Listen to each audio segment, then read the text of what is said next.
आज अनुसूचित क्षेत्र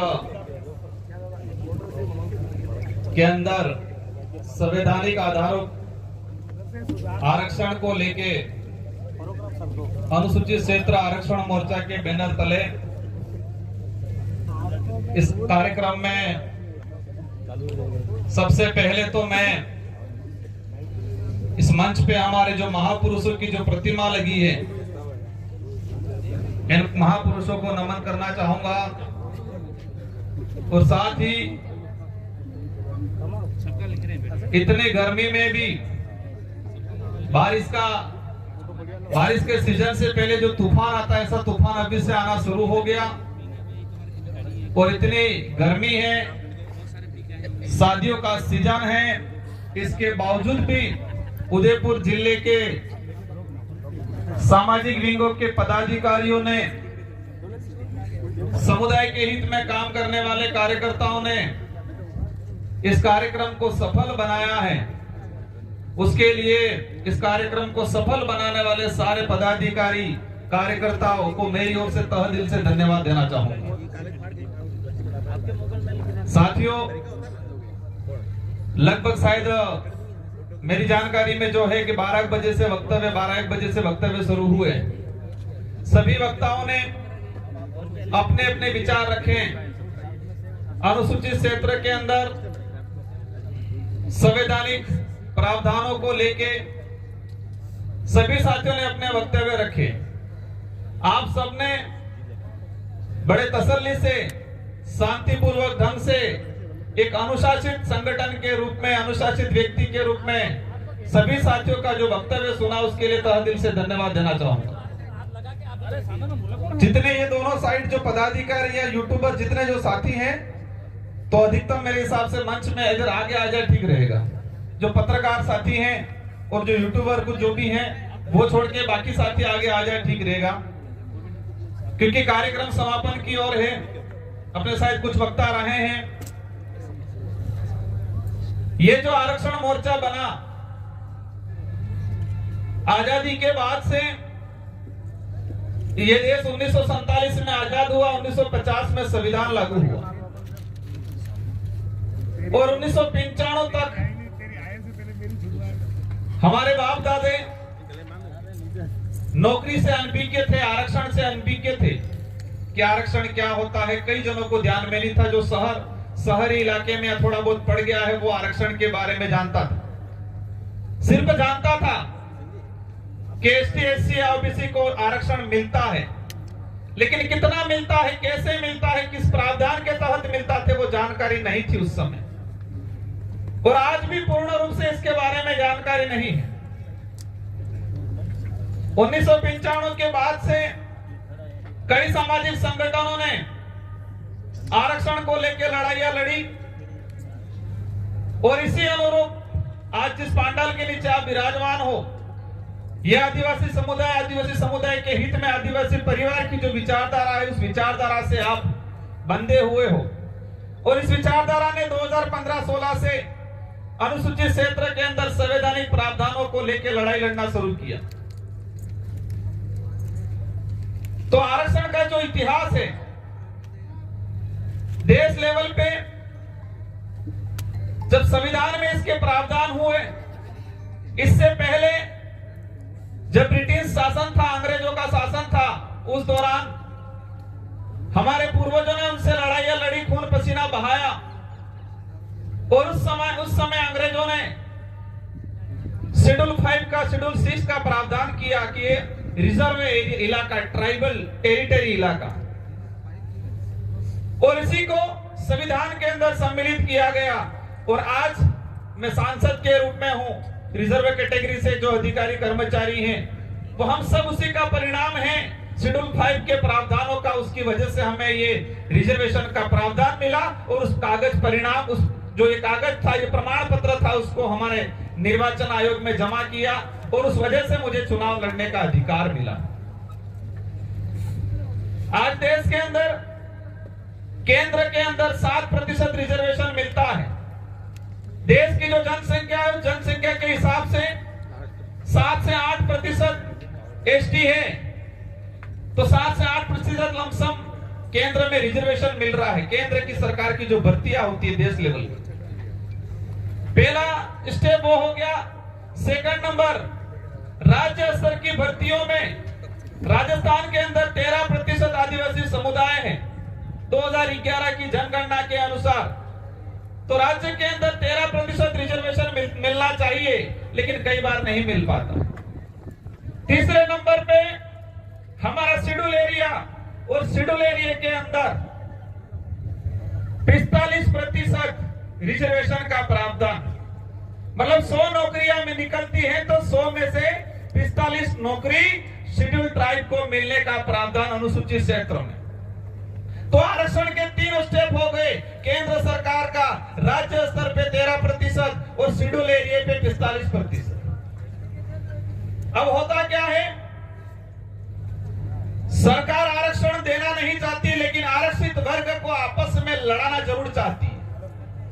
और लड़ाया इसलिए जाता है राजनीति के लिए। झंडेवाला भाई 2 मिनट रुक जाना, 2 मिनट झंडेवाला, 5 मिनट रुक जाओ।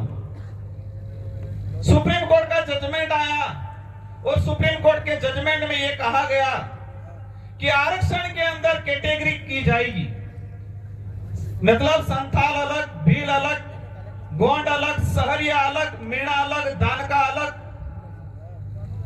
गरासिया अलग। और सरकार ने उनके आईटी सेल के माध्यम से देश लेवल पे प्रचार किया और आपस में लड़ाने लगे। मध्य प्रदेश में कहने लगे संथाल को, गोंड को कि तुम्हारा आरक्षण भील खा गया, हमारे गरासिया को बोलने लगे तुम्हारा आरक्षण भील खा गया, भीलों को कहने लगे तुम्हारा आरक्षण मीणा खा गया, सहरिया को कहने लगे तुम्हारा आरक्षण भील और मीणा खा गया। आदिवासी समुदाय जब आरक्षण को समझने लगा कि संवैधानिक आरक्षण कितना है, कितना मिलना चाहिए, कितना अन्याय हो रहा है, जब ये समझने लगा तो उन्होंने आपस में लड़ाने की पॉलिसी कर दी। तो ये आज जो कारवा है हमारा अनुसूचित क्षेत्र आरक्षण मोर्चा, पहले हमने बांसवाड़ा में, सेकंड नंबर प्रतापगढ़ में, और आज तीसरे नंबर पे आज उदयपुर के पदाधिकारी ने आयोजन कराया। सुप्रीम कोर्ट का जजमेंट आया, राजस्थान के अंदर, केंद्र के अंदर बीजेपी की सरकार है और उस सरकार को डबल इंजन की सरकार के रूप में वो खुद दावा करते हैं। मतलब डबल इंजन मतलब डबल पावर। और यही उनके पदाधिकारी गांवों में, शहरों में रैलियां निकालने लगे और कहने लगे कि आरक्षण मिलना चाहिए। उन्होंने एक कमेटी बनाई, बीच में सारे मिक्स होकर रैलियां निकाल रखी। जिसकी डबल इंजन की सरकार है उनके ही पदाधिकारी यहां पर गुमराह करने लग गए थे। और हमारा कारवा 2016 से चलता आ रहा है संवैधानिक अधिकारों की लड़ाई लड़ते हुए। तो हमारे समुदाय के सामाजिक संगठनों के पदाधिकारियों ने मिलकर यह मंच बनाया और इस मंच बना के अनुसूचित क्षेत्र की वास्तविक हक अधिकार की लड़ाई को जनता तक पहुंचाना। और जो डबल इंजन की सरकार के जो नुमाइंदे, जो नीचे लेवल पे घूमने वाले, जो जनता को गुमराह कर रहे थे, आपस में लड़ाने का जो काम कर रहे थे, इन लोगों को मुंह बंद करने का काम किया इस मंच ने। तो मैंने कोशिश किया कि ये लड़ाई क्यों लड़ी जा रही है, आज हम एकत्रित क्यों हैं। अब हमारी लड़ाई किसी समुदाय से नहीं है, न जैन से है, न ब्राह्मण से है, न राजपूत से है, न मीणा से है, न सहरिया से है, न संथाल से है। हमारी लड़ाई किसी धर्म से भी नहीं है। हमारी लड़ाई कांग्रेस बीजेपी वाला थे कि पालजानी लड़ाई ये नहीं है हमारी। अब आप विचार कर रहे होंगे हमारी लड़ाई क्या है। हमारी लड़ाई संविधान के अंदर जो संवैधानिक प्रावधान है उसको धरातल पे लागू क्यों नहीं किया जा रहा है, वो लड़ाई है। अब लड़ाई है किससे? लड़ाई ये है संवैधानिक अधिकारों को लागू करना, ये लड़ाई है। और लड़ाई है किससे? जो इस काम में रोड़ा बन के खड़ा है उससे है। तो रोड़ा बन के कौन खड़ा है? वर्तमान सरकार। वर्तमान सरकार किसकी है? कांग्रेस, बीजेपी की, और इससे पहले कांग्रेस की थी। हमारे खेत की लड़ाई नहीं है। जब बात आती है क्षेत्र के अंदर समुदाय की, इस क्षेत्र में सभी समुदाय के लोग रहते हैं। भाई हैं, एक बाप के 2 बेटे हैं। अगर एक बाप की जो 5 बीघा जमीन है, अधिकार और सच्चाई ये मतलब इसका फर्ज ये बनता है कि 2.5 बीघा दोनों को बराबर बांटा जाए, ये न्याय है। और बाप या एक बड़ा बेटा चालाकी से 4 बीघा ले ले और एक बेटे को 1 बीघा दे दे, अब छोटे बेटे के हक बनता है कि नहीं बनता है अन्याय के खिलाफ लड़ाई लड़ने का? वो सका भाई है, लेकिन फिर भी उसका फर्ज है, उसका हक बनता है और उसका अधिकार है कि अन्याय के खिलाफ आवाज उठाना। वही चीज अनुसूचित क्षेत्र के अंदर हो रहा है। 75% अनुसूचित क्षेत्र के अंदर ट्राइबल समुदाय रहता है, आदिवासी समुदाय रहता है, 4 से 5% एससी समुदाय रहता है, ओबीसी रहता है, जनरल रहता है। तो प्रतिनिधित्व जिसकी जितनी जनसंख्या है इतना उसका प्रतिनिधित्व होना चाहिए, ये लड़ाई है हमारी। अब इस लड़ाई में अगर कोई दूसरे समुदाय वाला, कोई धर्म वाला, कोई पार्टी वाला बीच में आके खड़ा रहता है, हमारा विरोध करता है, इसका मतलब यह तय होता है कि वो शोषणकारी नीति वाला आदमी है, वो अन्याय करने वाला आदमी है और वो हमारा दुश्मन है। इस बात को समझने पड़ेगा। अब मैं कुछ आंकड़ों पे आना चाहूंगा। यह आरक्षण मोर्चे की जो लड़ाई थी,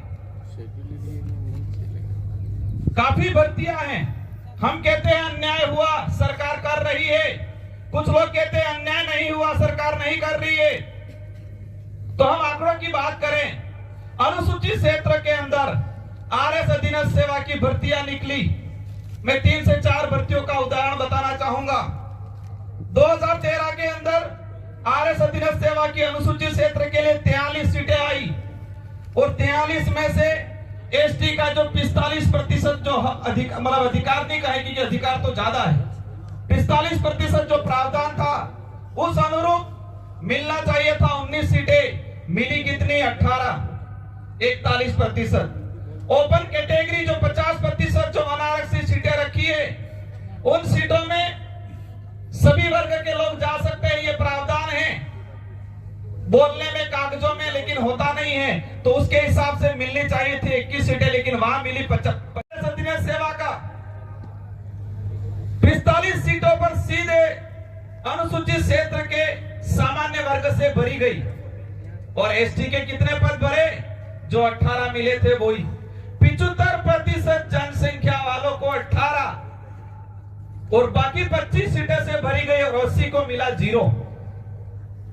वही चीज 2016 के अंदर 29 सीटें आई, एसटी को मिली 12, सामान्य ओपन कैटेगरी की रही 17 और एक भी एसटी एससी कैटेगरी का सामान्य सीट पे इसका चयन नहीं हुआ। वही चीज 2018 के अंदर 49 सीटें आई, एसटी को मिली 42 सीटें, सॉरी एसटी को मिली 12 सीटें। कितने प्रतिशत? 32%। 2013-2016 का जो अधिसूचना है वो कह रही है 45%, लेकिन यहां पर कितना मिला? 32% और ओपन कैटेगरी की सीटें आई 25 सीटें। एसटी को मिली अनुसूचित क्षेत्र के अंदर 12 सीटें, ओपन कैटेगरी को मिली 25 सीटें। इस प्रकार तीनों भर्तियों के अंदर 109 सीटें आई, 109 में से 49 एसटी को और 67 सीटें ओपन कैटेगरी की रही। जब रिजल्ट आया, देखा एक भी आरक्षित वर्ग का बच्चा सामान्य सीट पे नहीं गया। अब जो ज्यादा डेढ़ होशियार है वो कहते हैं कि मेरिट में नहीं आया होगा, पढ़ा नहीं होगा, ज्यादा नंबर कम आए होंगे। मैंने सारी भर्तियों की स्टडी की, जो ओपन मेरिट फाइट कर रहा था, उस बच्चे को भी रिजर्व कैटेगरी में डाला गया। क्या ये अन्याय नहीं है? इस बात को दूसरे पार्टी वाले करते हैं नहीं करते। और जब हम करते हैं, कहते हैं कि ये लोग भड़काने आए हैं, ये लोग गुमराह कर रहे हैं। मैंने कई बार कहा है, एक सार्वजनिक मंच पे या एक ऑडिटोरियम के अंदर सारे पार्टियों के नेता एक मंच पे आए और ऑनलाइन डिबेट होनी चाहिए। इस अनुसूचित क्षेत्र की सारी जनता देखे ऑनलाइन डिबेट होनी चाहिए, सारा मीडिया होना चाहिए और रिजर्वेशन पे बात होनी चाहिए ताकि जनता को पता चले कि कौन सही है और कौन गलत है। ऐसे ही आज देश के अंदर स्थिति क्या हो रही है, देश के अंदर किस पहाड़ में कौन सा मिनरल है,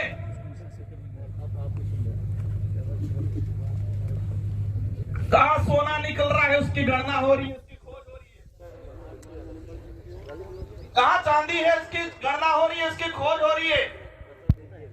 अंग्रेज भी हर 10 साल के अंदर जनगणना कराते थे, अंग्रेज भी हर 10 साल के अंदर जनगणना कराते थे, लेकिन इस आजाद भारत के अंदर जो वर्तमान सरकारें कहती है अमृतकाल है, 2011 के बाद आज तक जनगणना नहीं हुई जातिगत जनगणना को लेके। अब जातिगत जनगणना नहीं होगी तो रिजर्वेशन का प्रावधान कैसे लागू होगा,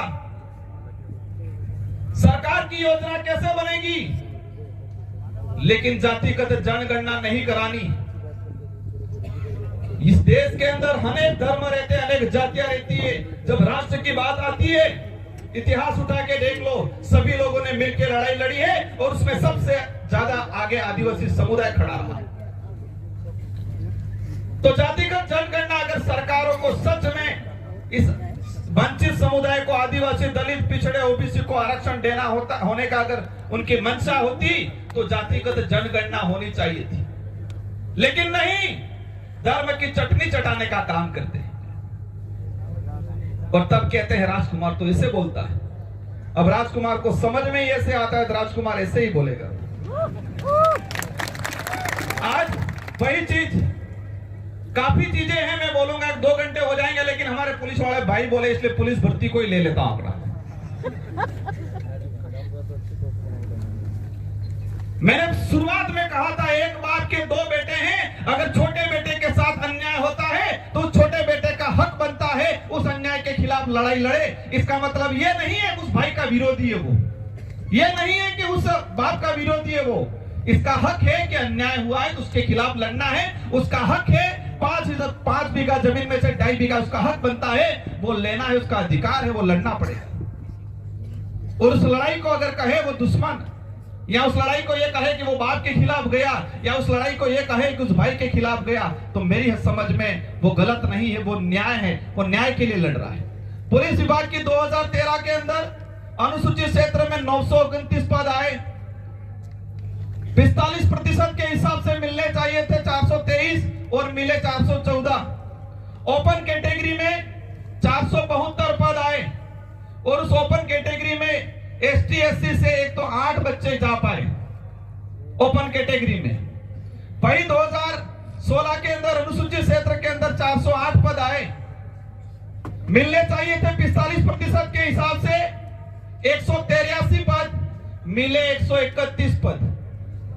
कितने पदों का नुकसान हुआ? 51 पदों का। 45% के हिसाब से भी कितना प्रतिशत मिला हमको? 32% मिला। और ओपन कैटेगरी में 268 पद आए और 268 में से एसटी के मात्र जा पाए 19 बच्चे।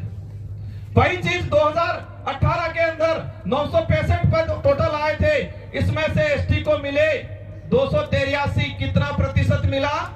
29% अनुसूचित क्षेत्र में। टोटल पद कितने आए थे? 965 और 965 में से एसटी को कितना मिला? 283। कितना प्रतिशत मिला? 29%। 45% की भी बात करें तो भी कितना मिला? 29%। और ओपन कैटेगरी के आए 619 पद। और ओपन कैटेगरी में एसटी के कितने बच्चे गए? 2 बच्चे मात्र। फिजिकल के अंदर दौड़ के अलग, हाइट के अलग, चेस्ट का अलग 5 दरवाजे बना रखे हैं। अगर 5 में से किसी एक दरवाजे में जनरल की मेरिट 72 नंबर गई, एसटी की मेरिट 60 नंबर गई और एसटी का बच्चा 75 नंबर ला रहा है। कितना ला रहा है? 75 नंबर। जनरल की मेरिट कितनी गई है? 72 गई है और एसटी का बच्चा 75 ला रहा है। लेकिन उसने अगर चेस्ट में भी छूट ले ली, हाइट में भी किसी एक में भी छूट ले ली तो उसको सीधा बाहर या एसटी में काउंट किया जा रहा है। क्या ये गलत नहीं है? ये अन्याय नहीं हो रहा है? क्या इस अन्याय के खिलाफ लड़ना गलत है? ये ऐसी कई चीजें हैं। और इसी प्रकार उस भर्ती के अंदर 3 भर्तियों का उदाहरण देके 45% के हिसाब से भी हमें नुकसान 214 पद नहीं मिले। और ओपन कैटेगरी मतलब कितने पद आए? 1359 पद। सरकारें चाहती है कि सभी समुदाय आपस में लड़ाए। सरकारें चाहती है तो न्याय कर सकती है, सभी को संवैधानिक आधार पे बराबर बांट सकती है, लेकिन नहीं करना इन लोगों को। काफी चीजें हैं, समय काफी हो गया है। और बाध्यता की बात आए उसमें अनुसूचित क्षेत्र के सभी वर्गों की बात आ जाती है। पिछले 3-4 सालों के अंदर बाध्यता कर रखी है 35-40 के आसपास। हर साल 50% पद खाली रह रहे हैं। और बजरंगलाल जी की सरकार ने अभी बीच में शायद दिसंबर महीने के अंदर एक लेटर जारी किया कार्मिक विभाग का कि 2 साल के बैकलॉग जो पद है उन पदों को सामान्य से भरा जाएगा। एक तरफ आप बाध्यता लगा रहे हो, बाध्यता लगा के रिजर्व कैटेगरी के एसटी एससी ओबीसी के बच्चों को रोक रहे हो, और दूसरी ओर आप बैकलॉग सीटें जो रही है एसटी एससी की उन सीटों को सामान्य से भरा जा रहा है। और पेपर तो कितने लीक हो रहे हैं आपको पता ही है। कई तो थानेदार बन गए कपड़े पहन के, जोरदार चश्मा लगा के। बने नहीं बने? कई आरएस बन गए पेपर लीक करके, कई पीटीआई बन गए, कई सेकंड ग्रेड टीचर बन गए, बोर्ड पे ढंग से लिखने नहीं आता है। और आरएस ये सारी भर्तियों के पेपर लीक होने से सारे जो मेहनत करने वाला गरीब घर का व्यक्ति जो किसी भी समाज का उसके साथ अन्याय हुआ है, और इस अन्याय की अगर लड़ाई लड़ते हैं तो क्या गलत है? साथियों, मैं ऑथेंटिक बात इसलिए बता रहा हूं कि हमें किसी से लड़ाई नहीं है, हमें जो अन्याय करने वाला है उससे लड़ाई है। अगर उसमें आदिवासी है तो उससे भी लड़ाई है, उसमें मन्नालाल जी, माननीय मन्नालाल जी है तो उनसे भी लड़ाई है, उसमें बाबूलाल जी है तो उनसे भी लड़ाई है, उसमें हमारा सगा भाई भी है उससे भी लड़ाई है हमारी। एक नहीं है लड़ाई, वो सबसे पहले लड़ाई तो उनसे ही है। जब हमने 5वीं अनुसूची 6ठी अनुसूची की बात की, ये कहने लगे 5वीं पास और 6ठी पास। समय काफी हो गया है। मैं एक बात लास्ट के मेरा वक्तव्य समाप्त करना चाहूंगा। आज हाँ बिल्कुल, एक भाई, उस भाई की भावना को समझता हूं मैं।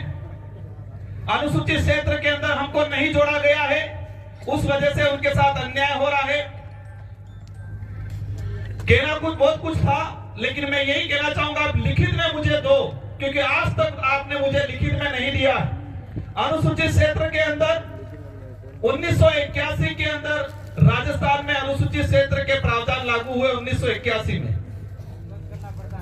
अप्रैल 2018 के अंदर अनुसूचित क्षेत्र का विस्तार हुआ, तो 5वीं अनुसूची का जो संवैधानिक प्रावधान है वो अप्रैल 2018 में विस्तार हुआ। इससे पहले 1981 के अंदर अनुसूचित क्षेत्र में, राजस्थान के अंदर अनुसूचित क्षेत्र के प्रावधान लागू हुए। और उसी से ये बात याद आ गई, फिर मुझे वक्फ वाली जनता को गुमराह कर रहे, वक्फ की जमीन शेड्यूल 5, अब बोलने लगे शेड्यूल 5, कम से कम शेड्यूल 5 तो बोलने लगे ये लोग। पहले बोलते थे ये हम 5वीं अनुसूची की बात करते हैं, 5वीं बात कहते, अब कहने लगे कि वक्फ की जमीन है, मैं शेड्यूल एरिया 5वीं अनुसूची में नहीं ले सकते। राजस्थान काश्तकारी अधिनियम 1955 की धारा 42 में स्पष्ट लिखा हुआ है कि अनुसूचित क्षेत्र के अंदर अनुसूचित क्षेत्र की जमीन, कृषि जमीन कोई भी गैर आदिवासी नहीं ले सकता है। इस पे बात क्यों नहीं कर रहे हो आप? 1981 के बाद अनुसूचित क्षेत्र में मैं दावे के साथ इस मंच से कहना चाहूंगा, 1 इंच भी आदिवासी की कृषि आबादी जमीन वक्फ में नहीं गई होगी, क्योंकि कानून बड़ा हुआ है, जनता को गुमराह कर रहे हैं। बाकी इनका इतिहास कांति भाई ने छोटा मोटा बता ही दिया। सीलिंग एक्ट पे जाएंगे हम लोग। इंदिरा गांधी के समय सीलिंग एक्ट आया 1975 के आसपास, और सीलिंग एक्ट ने में उस राजाओं ने, क्योंकि आजादी से पहले इस जमीन का कारोबार किसके पास था? जमीन की लिखापढ़ी का अर्जी कार्रवाई कौन करता थे? राजा महाराजा करते थे। जमीन के मालिक वो हुआ करते थे। इंदिरा गांधी ने सीलिंग एक्ट लाई और उस दौरान वो बख्शिश में किन किन को जमीन दी उसका भी ब्यौरा निकालेंगे हम, और जब वो निकालेंगे वक्त की सारी पोल खुलने वाली इस इलाके के अंदर। इसलिए साथियों, और एक बात अंत में यही कहना चाहूंगा, जो 5वीं अनुसूची का प्रावधान संविधान में सम्मिलित करने का काम जो सबसे महत्वपूर्ण भूमिका निभाई थी जयपाल सिंह मुंडा ने, और हमारे संसद के मित्र मन्नालाल जी कह रहे हैं कि जयपाल मुंडा बाहरी ताकत था। अगर संविधान सभा में जयपाल सिंह मुंडा नहीं होता तो शायद वो सांसद नहीं होते, आज मैं भी नहीं होता।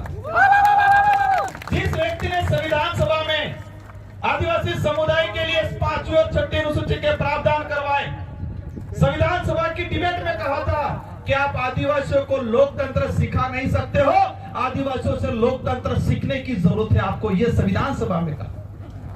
संविधान सभा की डिबेट में कहा कि हमें स्वशासन चाहिए, स्वशासन चाहिए, और वही चीज पेशा एक्ट, उसमें से कुछ चीजें लेके कुछ चीजें मूल रूप से नहीं आ पाया हो संतुष्ट करने का, लेकिन पेशा एक्ट को भी वर्तमान सरकार लागू नहीं कर रही।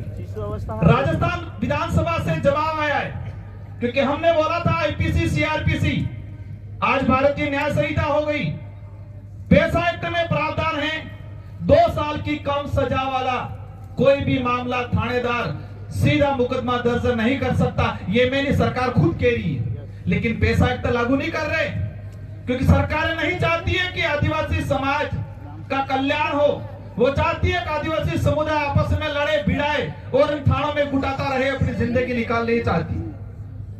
वो जयपाल सिंह मुंडा के लिए ये बोले, क्या बोले? ये बाहरी ताकत है। साथियों, बातें बहुत सारी हैं, ये हम जिस रास्ते पे चले हैं उस रास्तों पे कांटे बिछे हुए हैं, लेकिन सच्चाई का रास्ता है वो। आने वाले आदिवासी समुदाय नहीं, देश का भविष्य तय करने वाला रास्ता है हमारा, इसलिए घबराना नहीं है। कई चीजें होंगी, आप पे मुकदमे भी होंगे, आपको प्रताड़ित भी किया जाएगा, आपको डराया भी जाएगा, आरोप भी लगाए जाएंगे। टीएडी का बजट पिछली बार 1,500 करोड़ रुपया प्रावधान था बजट में, वर्तमान मंत्री ने 1 रुपया खर्च नहीं किया, 1 रुपया। और जब वापस थे क्या कहते हैं?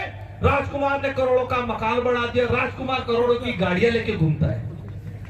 राजकुमार स्कॉर्पियो में नहीं घूमेगा, साइकिल में घूमेगा क्या?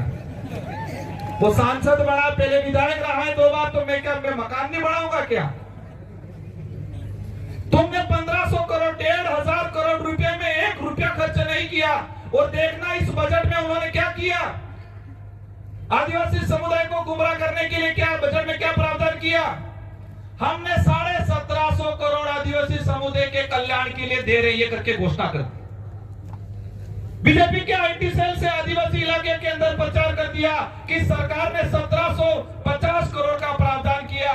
भाई 1500 करोड़ तो पिछले साल वाले जिसमें 1 रुपया खर्च नहीं किया, सिर्फ 250 करोड़ बढ़ाए और खुश कर दिया जनता को।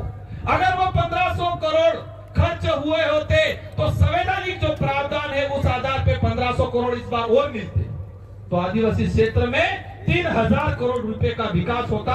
लेकिन वर्तमान में जो मंत्री हैं, वर्तमान में जो सरकार है, उनकी वजह से आज आदिवासी इलाके के अंदर स्कूलों में टीचर नहीं है, कमरे नहीं है, स्वास्थ्य सुविधा नहीं है, और उनको धर्म की चटनी चटाने के अलावा कोई फुर्सत नहीं। इन आपने देखा होगा, उन पे जब आरक्षण की बात करो, नौकरियों की बात करो, उनके स्वास्थ्य सुविधाओं की बात करो, तब ये सीधा धर्म पे लेके ले जाते। धर्म हमारा मुद्दा नहीं है, हमारा मुद्दा वो नहीं है। उस मुद्दे पे हमें कैसे क्या लड़ना वो हम लड़ते रहेंगे, क्योंकि कहा जाता है कि सच्चाई को कितना भी दबा दिया जाओ, सच्चाई को कितनी भी दबा दो, हजारों साल भी वो पोंगरों काढ़े नहीं काढ़े।